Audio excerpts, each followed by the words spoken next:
तो नमस्कार। आज हम फिर EHI06 का इम्पोर्टेंट क्वेश्चन लाए हैं जो आपके एग्ज़ाम के व्यू से काफ़ी इम्पोर्टेंट है। और जो क्वेश्चन हम आपको बता रहे हैं ये पूरी संभावना है कि आपके एग्ज़ाम में पूछ लिया जाए। तो आप लोग इनको जो क्वेश्चन हम आपको बताएंगे इन क्वेश्चनों को अच्छे से देखें। देखिए EHI06 जो कि है चीन और जापान का इतिहास। हम EHI06 में चीन और जापान के इतिहास के बारे में पढ़ते हैं, जो कि टाइम पीरियड है कब से 1840 से 1949 के बीच का टाइम पीरियड है। और क्वेश्चन क्या आइए क्वेश्चन देखते हैं। चीन में धर्म और कृषक विद्रोहों के बीच के संबंध की चर्चा कीजिए। चीन में जो है धर्म और कृषक विद्रोह जो हुआ था चीन में, तो उन पे चर्चा बीच में संबंध और उनका विश्लेषण भी करना है इस प्रश्न में। यह प्रश्न आपको 12 नंबर में पूछा जा सकता है। भाग 2 में 12 नंबर का क्वेश्चन आता है, 6 या 7 क्वेश्चन आता है जिसमें 4 क्वेश्चन आपको बनाना है। देखिए ये क्वेश्चन काफ़ी इंपॉर्टेंट है आपके एग्जाम के व्यू से। आप इनको जो क्वेश्चन हम आपको ये बता रहे हैं इनको अच्छे से आप विश्लेषण जब हम करेंगे इसको देखते जाइएगा। देखिए आप लोग से एक है कि आपको इसको PDF चाहिए इस वीडियो का, तो लिंक जो है टेलीग्राम का डिस्क्रिप्शन बॉक्स में दे देंगे। टेलीग्राम से जुड़िए, वहाँ पे आपको इसका PDF प्रोवाइड कर दिया जाएगा। और चैनल को आप लोग सब्सक्राइब कर दीजिए। इतना मेहनत करके आप लोग के लिए वीडियो बनाते हैं, खुद से हम कलेक्ट करते हैं इसका आंसर, जो सही वर्ड हो, हर चीज़ सही हो, वही हम आप लोग के सामने लाते हैं। आप लोग एक सब्सक्राइब और लाइक करने में क्या जाता है, आप लोग लाइक और सब्सक्राइब पहले कर दीजिए। उसके बाद पूरा वीडियो देखने के बाद कमेंट जरूर करिएगा कि जो हम क्वेश्चन बताए हैं कैसा लगा। आइए ज़्यादा टाइम नहीं लेंगे आप लोग का, देखते हैं। देखिए धर्म और कृषक विद्रोह के बीच के संबंध बताना है। कृषक विद्रोह जो हुआ था धर्म से क्या रिलेट था चीन में, वो बताएंगे। देखिए विभिन्न क्षेत्रों एवं समय समय पर सामंती शोषण के विरुद्ध कृषकों के विद्रोह हुए। अधिकतर किसान संघर्षों में किसानों एवं उनके नेतृत्व ने अपने शासकों के विरुद्ध संघर्ष करने के लिए धार्मिक विचारों से प्रेरणा प्राप्त की। मतलब जो किसान संघर्ष कर रहा था वो धार्मिक विचार से प्रेरणा लेके ही संघर्ष किया था। यानी कि धर्म भी जिस टाइम 1840 से 49 के बीच में एक अहम भूमिका निभा रहा था कोई भी विद्रोह होने का। देखिए आगे, संपूर्ण चीनी इतिहास में यह प्रवृत्ति 19वीं सदी के अंत तक निरंतर दिखाई देती है। संपूर्ण मतलब पूरा चीन में के इतिहास में 19वीं सदी के अंत तक यह निरंतर मतलब विद्रोह बार बार धर्म और कृषक विद्रोह बार बार दिखाई देती है। आइए आगे देखते हैं, ऊपर कर लेते हैं थोड़ा सा। देखिए प्रथम प्रमाणित कृषक विद्रोह चेन सेंग ऊ गोंग, मतलब ये नाम है चेन सेंग ऊ, जो कृषक का मतलब कृषि विद्रोह का नेतृत्व कर रहा था, के नेतृत्व में 3री सदी ईसा के प्रारंभ में चीन शासन के दौरान हुआ। मतलब प्रथम जो कृषक विद्रोह हुआ था वो नेतृत्व हुआ था चेन सेंग ऊ गोंग, नाम भी थोड़ा सा डिफिकल्ट है, आप लोग याद रखिएगा। के नेतृत्व में 3री सदी के ईसा पूर्व के प्रारंभ में चीन शासक के दौरान यह विद्रोह प्रारंभ हुआ था। इसके बाद येलो टर्बन अपराइजिंग, जिसको इंग्लिश में कहेंगे येलो टर्बन अपराइजिंग, जैसे कई कृषक विद्रोह का उल्लेख प्राप्त होता है। पहला विद्रोह जो पहला प्राथमिक विद्रोह था वो नेतृत्व हुआ था चेन सोंग ऊ गोंग के नेतृत्व में, और उसके बाद ये येलो टर्बन राइजिंग जैसे विद्रोह होते रहे, जैसे कई कृषक विद्रोह का उल्लेख प्राप्त होता है। इस विद्रोह के दौरान चांग जियाओ ने ताइपिंग ताओ मतलब न्याय का सिद्धांत जैसे गुप्त धार्मिक संप्रदाय की स्थापना की। यहाँ से धर्म स्टार्ट हो गया कृषक विद्रोह में। अपने विचारों का प्रचार करने के लिए उसने जनता के बीच भ्रमण किया और हाउ दरबार को चुनौती दी। हाउ दरबार उस टाइम जो चीन में सत्ता होता था उनको चुनौती दी। लंबी लड़ाई के बाद हान की सेनाओं ने, हान जगह का नाम है, वहाँ की सेनाओं ने उसकी कृषक सेना को पराजित कर दिया। मतलब कि जो राजा का सेना था हाउ दरबार ये हान के वो कृषक जो विद्रोह हुआ था उसको दबा दिया। लेकिन जिन्होंने किसानों को लामबंद मतलब एकत्रित करने में व्यापक भूमिका अदा की, उनका उल्लेख निम्नलिखित है। आइए हम पॉइंट बाय पॉइंट देखते हैं इसका उल्लेख। थोड़ा सा ऊपर कर लेते हैं। देखिए, सोंग शासन के दौरान, सोंग शासन था चीन में, दौरान एक महत्वपूर्ण कृषक विद्रोह का नेतृत्व फांग, जो 1120 ईस्वी के दौरान किया। किसानों को संगठित करने के लिए उसे मेन्सियाद से प्रेरणा प्राप्त हुई। एक धार्मिक गुरु था, उनसे प्रेरणा प्राप्त हुई। दूसरा देखते हैं पॉइंट, झोंग सियांग ने सोंग शासन के विरुद्ध सन 1130 ईस्वी में एक दूसरे कृषक विद्रोह का नेतृत्व किया। कृषकों में जागृति पैदा करने के लिए उसने भी धर्म का प्रयोग किया।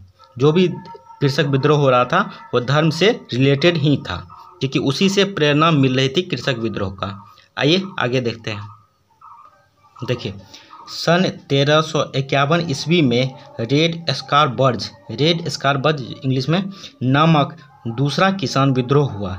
मतलब पहला हो गया था, दूसरा पहला 1120 में, दूसरा 1351 ईस्वी में रेड स्कार बर्ज दूसरा किसान विद्रोह हुआ। इस किसान विद्रोह में व्हाइट लोटस सोसाइटी ने, जो एक धार्मिक संप्रदाय था, महत्वपूर्ण भूमिका अदा की। आइए चौथा देखते हैं क्या है।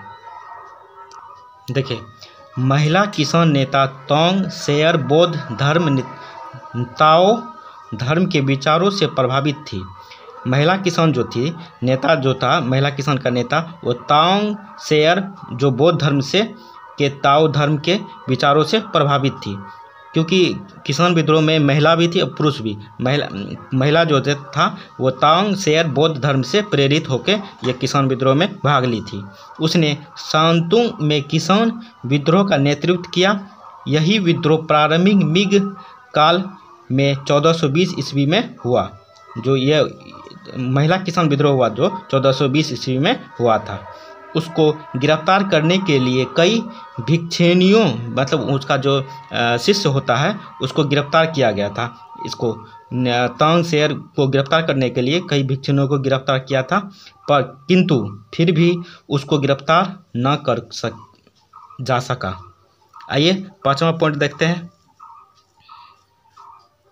देखिए, चिंग शासन के दौरान गुप्त धार्मिक संप्रदाय एवं संगठनों ने किसान आंदोलनों का नेतृत्व किया।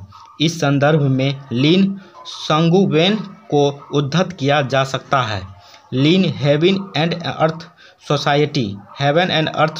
सोसाइटी का नेता था और उसने 1786 ईस्वी में एक सशक्त कृषक विद्रोह का नेतृत्व किया। इसी तरह से हेविनली रीजन संप्रदाय के अधिकतर सदस्य गरीब कृषक थे। जो भी हेविनली सदस्य के थे वो गरीब कृषक थे। इस संप्रदाय ने 1813 से 14 ईस्वी में चिंग शासन को चुनौती दी। देखिए, कोई भी किसान विद्रोह होता है उसका भी एक पृष्ठभूमि होता है, क्योंकि वहाँ के जो राजा उस टाइम थे, चिंग वंश के राजा जो थे, हर एक प्रांत में अलग अलग टैक्स लेते थे। वो उपज का 50% 60% लेना शुरू। इसी वजह से वहाँ कृषक के मन में सरकार के विरुद्ध थोड़ा सा रोष हो गया था और उनको हवा दिया धर्म के विचार, जो धर्म मानते थे, धर्म के विचार गुरुओं ने, जिसके कारण ये किसान विद्रोह फैला। आइए नेक्स्ट क्वेश्चन देखते हैं। देखिए, ये क्वेश्चन जो हम आपको बताएंगे ये 20 नंबर में पूछा जा सकता है। 20 नंबर का ये क्वेश्चन है। देखिए, 1949 की क्रांति के बाद चीन में क्या आर्थिक, राजनीतिक और सामाजिक परिवर्तन हुए? 1949 के जो शासनकाल के बाद जो नया शासन आया था, साम्यवादी सरकार, उससे पहले, उसके बाद चीन में क्या आर्थिक और राजनीतिक सामाजिक परिवर्तन हुए? उससे पहले क्या था, उसके बाद क्या हुआ? इन सारी चीज़ों की अच्छे से विश्लेषण करते हैं। देखिए, आर्थिक परिवर्तन, साम्यवादी सरकार के अंतर्गत चीन, मतलब 1949 के साम्यवादी सरकार आ चुकी थी चीन में सबसे अधिक प्रगति आर्थिक क्षेत्र में हुई। सरकार आने के बाद सबसे अधिक प्रगति आर्थिक क्षेत्र में हुआ था। 1949 में शासन की बागडोर संभालते ही चीन में साम्यवादियों ने एक विशिष्ट प्रकार की आर्थिक नीति का अनुसरण किया, जिसके प्रमुख सिद्धांत ये थे। देखिए, जैसे ही साम्यवादी सरकार वहाँ गठित हुआ और वो एक अलग विशिष्ट प्रकार का अच्छा प्रकार का आर्थिक नीति अपनाया जिसका अनुसरण करके कर सका। देखते हैं क्या क्या अनुसरण किया। ऊपर कर लेते हैं थोड़ा सा। देखिए, पहला देखिए, देश की व्यावसायिक उन्नति शीघ्रता के साथ हो सके। मतलब वो चाहते थे कि उन्नति जो है बहुत शीघ्र हो। इसके लिए आवश्यक है कि भारी कल कारखानों की स्थापना कर विशेष ध्यान दिया जाए और वे बुनियादी उद्योग शीघ्र से शीघ्र स्थापित किए जाए जो कि मशीनरी तैयार करने में सहायक होते हैं।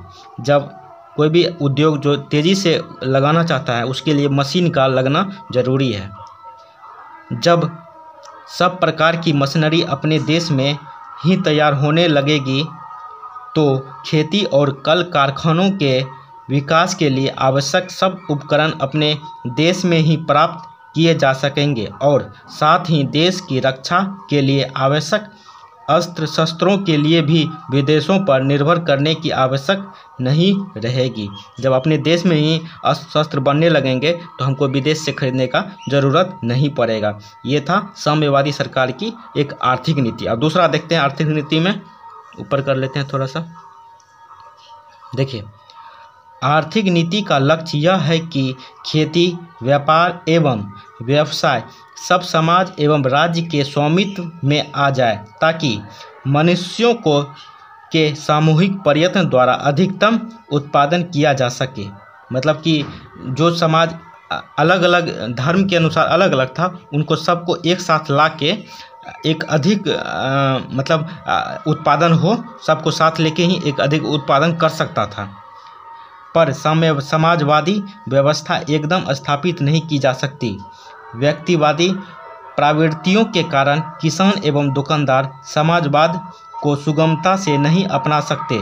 अतः यह आवश्यक है कि समाजवादी व्यवस्था की स्थापना को अंतिम लक्ष्य रखते हुए भी संक्रमति काल के लिए एक ऐसी नीति को अपनाया जाए जिसमें खेतों, शिल्पों, दुकानों एवं व्यवसायों पर व्यक्तियों का स्वत सुरक्षित हो। स्वत मतलब अधिकार सुरक्षित रहे। आइए तीसरा पॉइंट देखते हैं। देखिए, इसी में थोड़ा सा है, पर इस संक्रमति काल में भी लोग इस ढंग से कार्य करें जो सार्वजनिक हित में सहायक हो और वे अपने अधीन काम करने वाले मजदूरों का शोषण न कर सके। ठीक है, जो वैसा कार्य करना है जिसमें मजदूरों का शोषण नहीं हो और वह अपना जो मजदूर का रुपया होता है उसको दिया जाए और अधिक कम नहीं किया जाए। शोषण मतलब कि शोषण नहीं किया जाए, पैसा कम देना, कम ज़्यादा करवाना, ऐसा नहीं करना है। साम्यवादी सरकार की ये नीति थी। आइए तीसरा पॉइंट देखते हैं। देखिए, ऐसा ही यदि क्वेश्चन 12 नंबर में भी पूछा जा सकता है कि ये पूछा जा सकता है 1949 के बाद आर्थिक नीतियों का क्या परिवर्तन हुआ या समाज में क्या परिवर्तन हुआ, राजनीतिक क्या परिवर्तन, तीनों अलग अलग करके पूछा जा सकता है। मगर तीनों का बता देते हैं, ये 20 नंबर में यदि पूछा जाएगा तो तीनों टर्म पूछा जाएगा आपसे। आर्थिक नीति का देखते हैं तीसरा पॉइंट। व्यावसायिक उन्नति के लिए यह अनिवार्य है कि देहाती लोगों की क्रय शक्ति में वृद्धि हो। देहात में जो लोग रह रहे थे उनकी क्रय शक्ति मतलब आय में वृद्धि हो। अब तक जन साधारण के पास क्रय शक्ति की कमी होगी। कल कारखानों में तैयार हुए माल को अपने देश में खपा करना संभव नहीं होगा। मतलब जो उसके चीन में जो उत्पादन होगा सामान का, उसको अपने देश में ही बेच देना ये काफ़ी नहीं होगा, उसको एक बाज़ार भी चाहिए।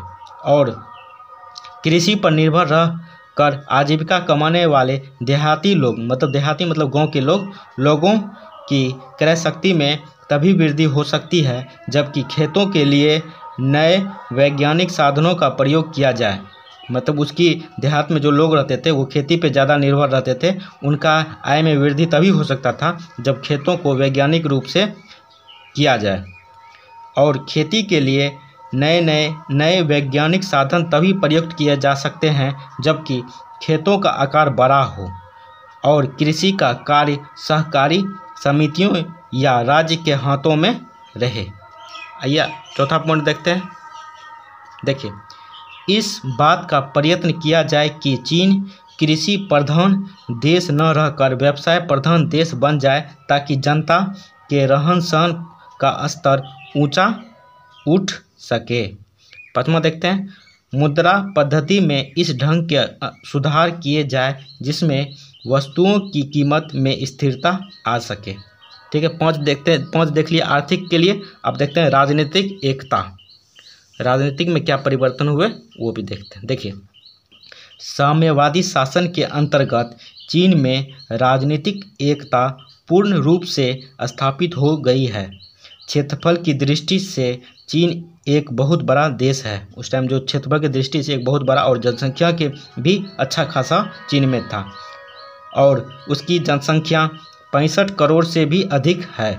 इस विशाल देश में राजनीतिक एकता स्थापित करना आसान बात नहीं है, क्योंकि जनसंख्या बहुत ज़्यादा है और संसाधन कमी है, उसको एक साथ राज्य करना संभव नहीं था। फिर भी मंचू सम्राट जो साम्यवादी सरकार से पहले थी, उसका देखते हैं। मंचू सम्राटों के समय यद्यपि चीन के विभिन्न प्रदेश सम्राट की अधीनता स्वीकार करते थे। मंचू सम्राट जो थी वो उनका जो अधीनता, जो अलग अलग प्रदेश के लोग थे वो अधीनता स्वीकार करते थे, परंतु साम्राज्यवाद के अंतर्गत अनेक राज्य एवं प्रदेश क्रियात्मक दृष्टि से पूर्ण रूप से स्वतंत्र थे, अपना स्वतंत्र करते थे। इसमें साम्यवादी सरकार आने के बाद कोई भी साम्यवादी सरकार के अंतर्गत नहीं थे, वो स्वतंत्र रूप से स्वतंत्र थे अपने दृष्टि से। आइए इसी में देखते हैं थोड़ा सा। देखिए, 1911 में जब चीन में राज्य क्रांति हुई तो अनेक प्रदेश स्वतंत्र हो गए। कुओमिंतांग ने चीन में राष्ट्रीय एवं राजनीतिक एकता स्थापित करने का कुछ प्रयास तो अवश्य किया था, परंतु उसे सफलता नहीं मिली। कुओमिंतांग जो शासन था वो एकता, मतलब चीन की एकता में अहम भूमिका निभा रही थी, पर वो सफल नहीं हुआ था। सरकार इस बात के लिए प्रयत्नशील है कि फार्मोसा को भी कुओमिंतांग सरकार से मुक्त करा लिया जाए और वहाँ भी साम्यवादी शासन की स्थापना कर दी जाए। यही नहीं, अब तिब्बत भी चीन का एक अंग बन गया है और वह भी साम्यवादी शासन के अंतर्गत आ रहा है। आइए देखते हैं समाजवादी व्यवस्था की। देखिए, समाजवादी व्यवस्था की स्थापना जो है इसके बारे में देखते हैं। क्या क्या देख लिए? आर्थिक देख लिए, परिवर्तन क्या हुआ, फिर राजनीतिक देख लिए और समाजवादी परिवर्तन देखते हैं। साम्यवादी चीन समाजवादी व्यवस्था में विश्वास रखता था। साम्यवादी जो है वो समाजवादी व्यवस्था में विश्वास रखता था।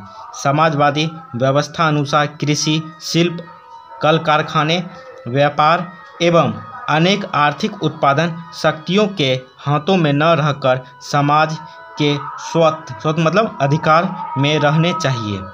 इस हेतु यह ग्रामों को ऐसे कम्यूनों के रूप में संगठित करना चाहता है। एक कम्यूनो मतलब एक कम्युनिस्ट पार्टी हो गया।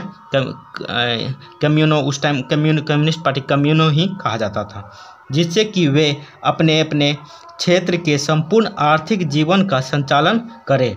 उत्पादन के समस्त साधन, जमीन, उपकरण, पशु, मशीनें आदि कम्यूनों की संपत्ति हो और वहाँ जो भी उत्पादन किया जाए वह सब कम्यूनों की संपत्ति मानी जाए। संपत्ति का उपयोग भी कम्यूनों में सम्मिलित सब व्यक्ति सामूहिक रूप से करें। कम्यूनों में सामूहिक भोजनालय स्थापित किया जाए।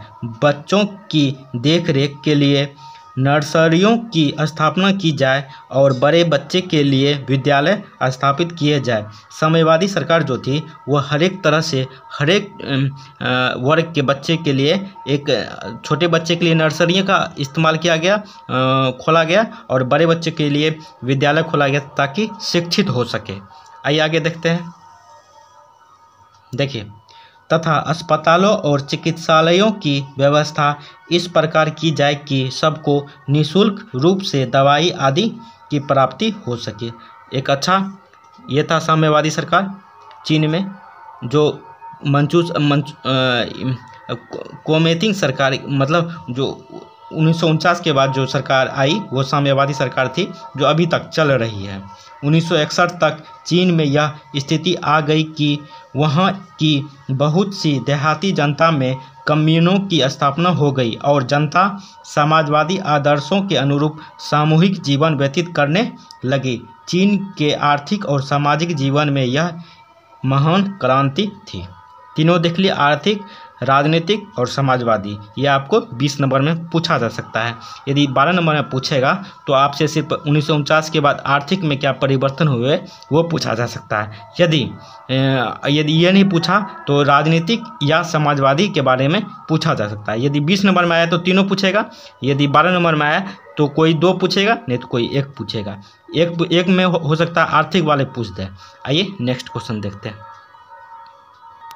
देखिए ये क्वेश्चन, चीन जापान युद्धों के प्रभावों का वर्णन करें। चीन और जापान जो युद्ध हुआ था उनका क्या प्रभाव पड़ा चीन पे, उनका वर्णन करने के लिए कहा जा रहा है। ये क्वेश्चन जो आपको हम नेक्स्ट वीडियो में बताएंगे। उसके लिए चैनल को सब्सक्राइब कर दे, वीडियो को लाइक कर दे और टेलीग्राम पे जुड़ जाएं, ताकि जो वीडियो हम ये बनाएंगे नेक्स्ट वीडियो तो उसका लिंक हम जो है टेलीग्राम चैनल पे दे देंगे। वहाँ से आप डायरेक्ट देख सकते हैं यदि आपके होम पेज पे वीडियो नहीं आया तो। चलिए थैंक यू, चैनल को ज़रूर सब्सक्राइब कर दीजिए। चलिए थैंक यू, जय हिंद।